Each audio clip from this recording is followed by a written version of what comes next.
It's a beautiful snowy day here in Michigan. Let's go trout fishing in one of my local rivers. It's gonna snow 8 inches today, so let's catch a trout before that happens.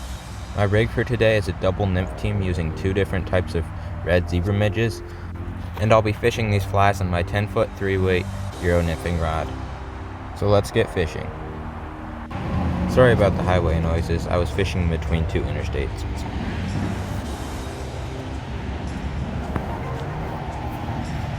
It gets pretty deep down here.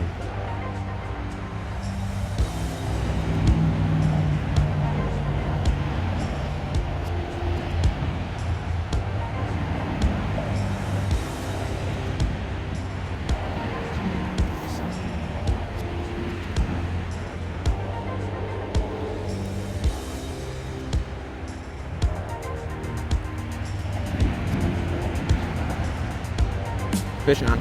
Nice brown. Not a big brown, but I'll take him. Please just get in my net, fish. That's a little brown. Let's go, guys. He ate the Euro zebra. That's first 5 minutes of fishing. He ate that little tiny Euro zebra midge. Tied both my midges. Let's go. I knew there'd be a fish in here. Well, I'm gonna go over to shore, get him unhooked, and take a picture with him, and then I'll let him go.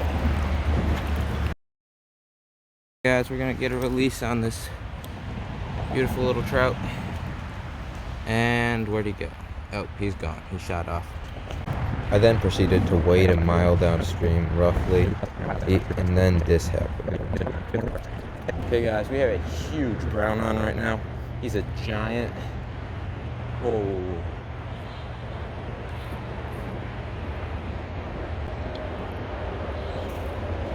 Nah, I'm kidding, I'm snagged. Well, that's it for this video, guys. It's so cold out here, I can see my breath. Oh man, you can't see it very well. Not really. And then, yeah, this is my last fishing outing until we get ice, so see you guys at ice fishing season. We'll do some jumbo perch catch and cook, some crappie, some ice camping. It's gonna be a blast. See you guys then.